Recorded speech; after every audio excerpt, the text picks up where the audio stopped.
Hello students, this is Shruti Soni and today we are learning the letter writing. हम आज letter writing में formal letters और informal letters दोनों के ही फॉर्मेट्स के बारे में पढ़ेंगे और विद एग्जांपल्स पढ़ेंगे। एक्चुअली मैं आपको इसके एक दो एग्जांपल्स भी बताऊंगी। सबसे पहले स्टूडेंट्स, लेटर को पढ़ने से पहले हमें पता होना चाहिए कि लेटर होता क्या है। तो definition of letter is written or typed mode of communication. Communication यानी कि बात करने का ज़रिया, या तो लिखे हुए में या फिर टाइप किया हुआ ज़रिया बात करने का, which is marked more authentic than the verbal communication. मतलब हम लोग जो फ़ोन पे बात करते हैं या फिर सामने फेस टू फेस बैठ के बात करते हैं, उससे ज़्यादा एक रिटन कम्युनिकेशन जो होता है वो माना जाता है। ठीक है, next, it can be send to the receiver via post और मैसेंजर।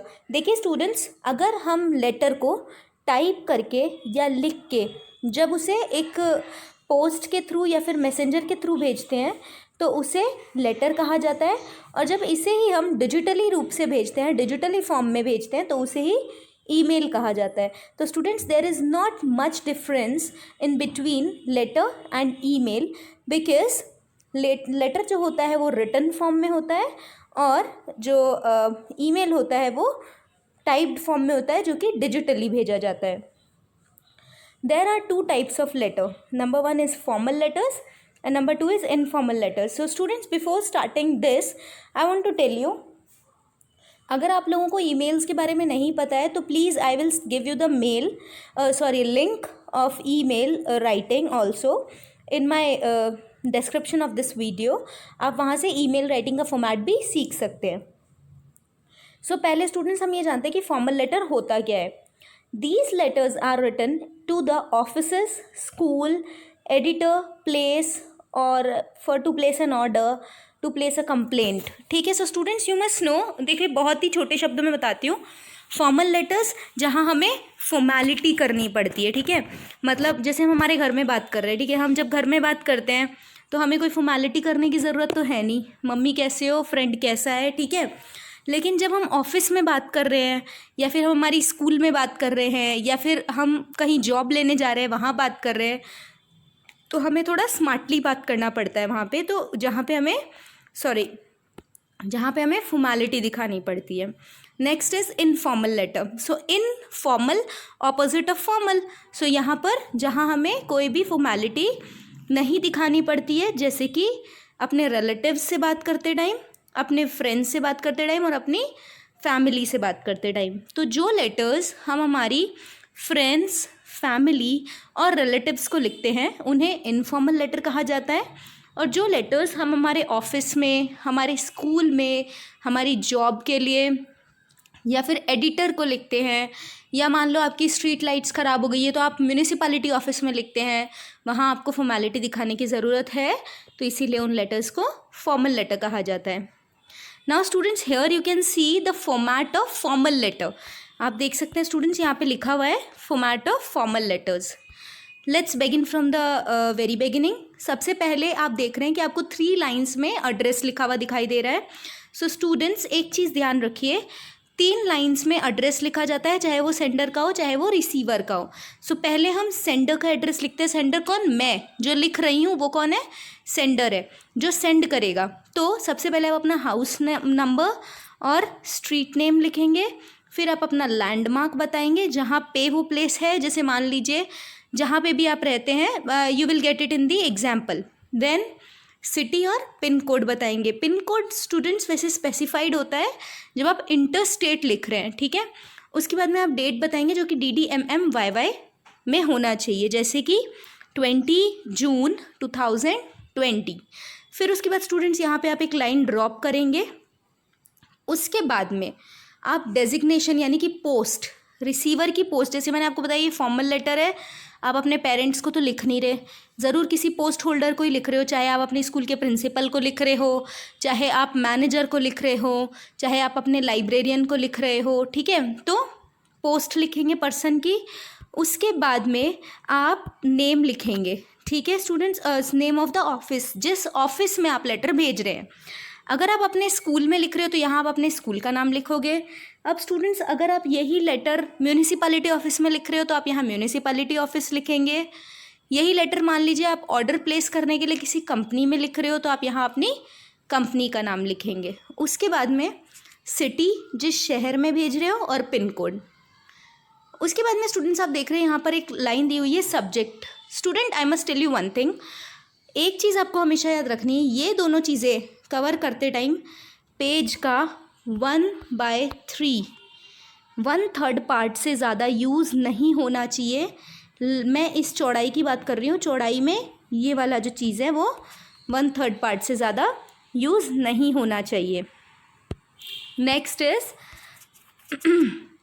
यस स्टूडेंट्स, यस सुनाओ सब्जेक्ट। सब्जेक्ट बहुत ज़्यादा शॉर्ट और प्रेसाइज होना चाहिए, बहुत ही छोटा होना चाहिए और रेलेवेंट होना चाहिए, अप टू दी मार्क होना चाहिए। मतलब जो आप पर्टिकुलरली चाहते हो, जैसे मान लो आप टीसी चाहते हो, आप लिखोगे फॉर ट्रांसफ़र सर्टिफिकेट। जॉब चाहते हो, एप्लीकेशन फॉर दिस पोस्ट। अगर आप ये लेटर ऑर्डर प्लेस करने के लिए लिख रहे हो, to place an order. Inquiry के लिए लिख रहे हो, for the inquiry of this thing. ठीक है, सो स्पेसिफिकली टू या फॉर से स्टार्ट करते हैं हम इस लाइन को mostly. Then salutation, salutation dear sir. Students ये डियर सर का डी कैपिटल होगा और ये सैल्यूटेशन यहाँ लिखा नहीं जाएगा, डायरेक्ट डियर सर लिखा जाएगा। उसके बाद स्टूडेंट्स आता है ये मेन मैसेज। मैसेज 8 लाइन्स का होना चाहिए। स्टार्टिंग की 2 लाइन, कम से कम 8 लाइन स्टूडेंट्स, मिनिमम लिखा हुआ है, मिनिमम 8 लाइन्स का होना चाहिए, जिसमें फर्स्ट पॉइंट यानी कि 2 लाइन्स का इंट्रोडक्शन होना चाहिए। अब ये इंट्रोडक्शन किसका, 1 लाइन में आपका इंट्रोडक्शन और 1 लाइन में आपकी प्रॉब्लम का इंट्रोडक्शन। सेकंड डिस्क्रिप्शन, 4 लाइन्स में मिनिमम, 4 लाइन्स में आपको अपनी प्रॉब्लम का डिस्क्रिप्शन देना है कि भैया हमारी जो स्ट्रीट लाइट है वो ख़राब हो गई है। पहली लाइन में आपने इंट्रोडक्शन में बता दिया भाई मेरा नाम ये है, मैं इस सोसाइटी का मेंबर हूँ। फिर उसके बाद में हमारी जो है वो स्ट्रीट लाइट्स ख़राब हो चुकी है।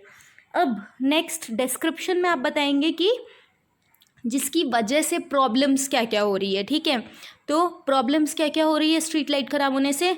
गड्ढे बने हुए हैं, गड्ढों में लोगों को दिखाई नहीं देता, उनके एक्सीडेंट्स हो जाते हैं। बच्चे खेलते रहते हैं, उनको चोट लगने का डर रहता है। बूढ़े लोग जो हैं वो शाम को घूमने निकलते हैं, जिसकी वजह से उनको प्रॉब्लम हो सकती है। और भी many more things can come into it. Street lights ख़राब होने से चोरों का आने का भी डर है। ठीक है, अब स्टूडेंट्स इसी को हम रिलेट कर लेते हैं, मान लीजिए एक एडिटर के लेटर से। तो कोरोना वायरस चल रहा है अभी। ठीक है, अब ये है कि कोरोना वायरस के हम एडिटर को लिखना चाहते हैं। पहली 2 लाइन में हमने बता दिया भैया मेरा नाम ये है और मैं ये लेटर आपको लिखना चाहता हूँ रिलेट करके कोरोना वायरस से प्रिकॉशंस रखने से रिलेटेड। ठीक है, डिस्क्रिप्शन में बता दिया भैया ये प्रॉब्लम है कोरोना वायरस की।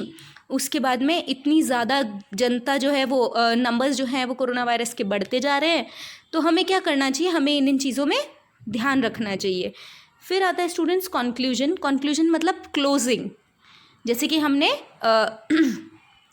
ईमेल्स में पढ़ा था क्लोजिंग, उसी के सिमिलर होता है कंक्लूजन। इस 2 लाइंस के अंदर हमें ये बताना होता है कि हमें क्या चाहिए, what do we require from them. Okay, तो मान लो एडिटर को लिखा है कोरोना वायरस से रिलेटेड, तो मैं क्या चाहता हूँ कि मेरा ये आर्टिकल पोस्ट हो जाए आपके न्यूज़पेपर में, जिससे लोगों में अवेयरनेस आए। ठीक है, पहले मैंने आपको बताया स्ट्रीट लाइट वाला ऑप्शन, तो अगर आप स्ट्रीट लाइट वाला लिख रहे हैं तो मैं चाहता क्या हूँ कि जितना जल्दी हो सके स्ट्रीट लाइट्स लग जाए, जिसकी वजह से मेरी प्रॉब्लम्स सॉल्व हो जाए।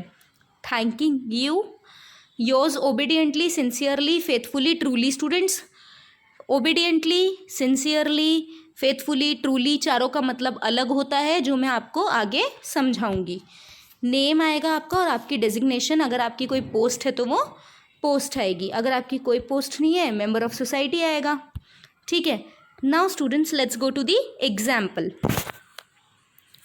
जैसे कि आप देख रहे हैं ये फॉर्मल लेटर का एग्जाम्पल है which has been written over there. सबसे पहले आप एड्रेस देख लीजिए, 121 डिफेंस कॉलोनी, धर्मपुर, देहरादून, 21 जुलाई। ठीक है, सो ये जो है वो एड्रेस किसका है, सेंडर्स एड्रेस है, सेंडर का एड्रेस है। 1 लाइन यहाँ पे ड्रॉप कर दी। अब यहाँ रिसीवर का एड्रेस है, मैंने आपको बताया था सबसे पहली लाइन में पोस्ट आती है, द एडिटर। सेकेंड लाइन में ऑफिस का नाम आता है, पोस्ट। ठीक है। सेकेंड लाइन में office, times of India. Third line में सिटी का नाम। अब जैसे कि आप देख सकते हैं स्टूडेंट्स, दोनों ही लेटर देहरादून में लिखा गया है, इसलिए पिन कोड की इतनी ज़्यादा आवश्यकता नहीं है। Then subject, for the saviour of trees, clear है कि पेड़ बचाने से रिलेटेड हम लिख रहे हैं। Dear sir, respectfully I am XYZ the member of trees welfare society, मैंने अपने बारे में बता दिया। And on behalf of my team I want to convey a message regarding the savior of trees to the common people who don't understand the value of such an important territory given by nature। मैंने 2 लाइनों में ये चीज़ समझा दी कि मेरा नाम ये है, मैं मेंबर हूँ ट्रीज़ वेलफेयर सोसाइटी का, और मैं एक मैसेज कन्वे करना चाहता हूँ उन लोगों के लिए जो लोग ट्रीज़ के बारे में, ट्रीज़ को बचाने के बारे में नहीं सोचते। सो स्टूडेंट्स, आप 2 लाइन में इंट्रोडक्शन क्लियर कर चुके हैं, आगे बढ़िए। As we all know that trees are the only resources of oxygen, its different parts provide edibles to us, and even it is utilized to make medicines, means medicines, and many more things। So हमने 2 lines में बता दिया भैया trees की importance क्या है।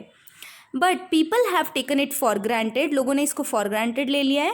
And cutting out the trees like anything which is creating many cons, as cons मतलब होता है स्टूडेंट्स प्रॉब्लम्स, ठीक है, एज लॉस जिसको हम कहते हैं, as lack of oxygen, fresh air, high heat of sun and rays of pollution. So students, हमने स्टार्टिंग के 2 लाइनों में इंट्रोडक्शन दिया, ये हो गया इंट्रोडक्शन, यहाँ हमने अपनी प्रॉब्लम बताई और यहाँ हमने उसका रिजल्ट बताया कि उस प्रॉब्लम से हो क्या रहा है। अब स्टूडेंट्स यहाँ हम कंक्लूजन बताएंगे।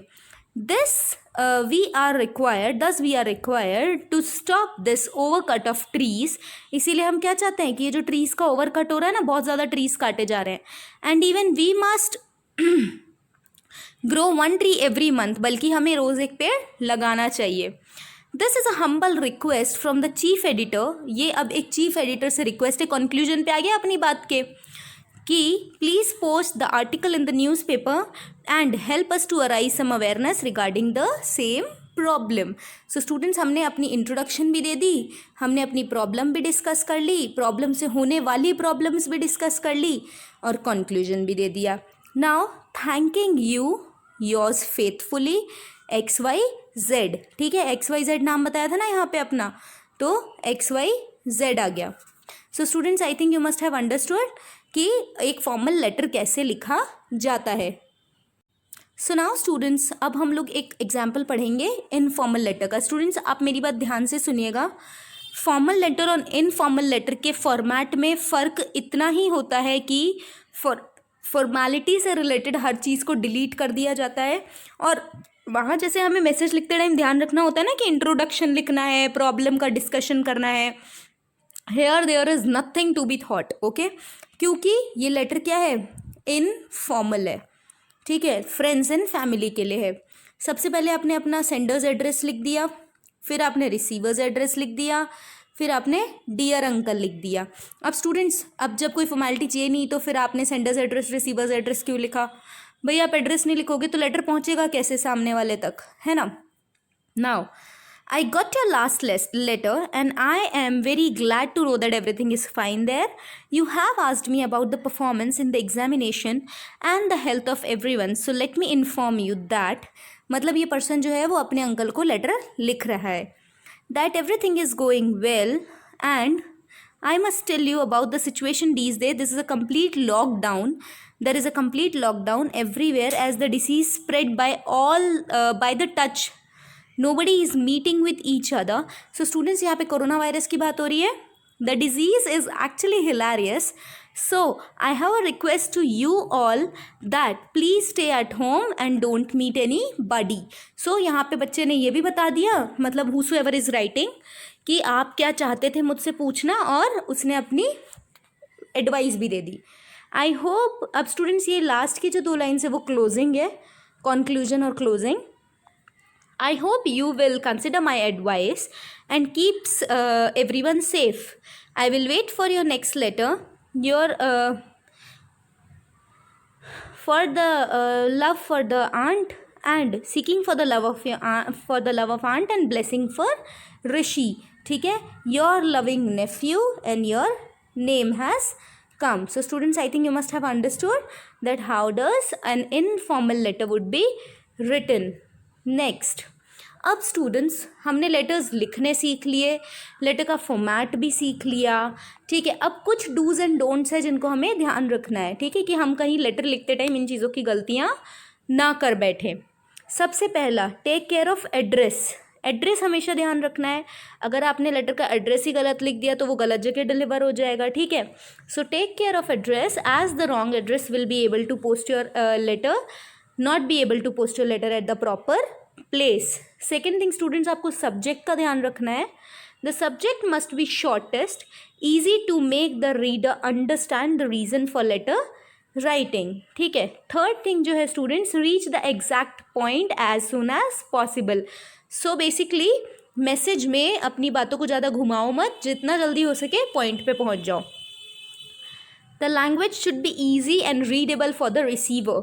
सो जो लैंग्वेज आप एक लेटर राइटिंग में यूज़ कर रहे हैं वो बहुत ईजी होनी चाहिए, वरना कोई ज़रूरी नहीं है ना कि सबने ऑक्सफोर्ड से पढ़ाई करी हुई है. So all the people are very intelligent and easy to speak a vast English.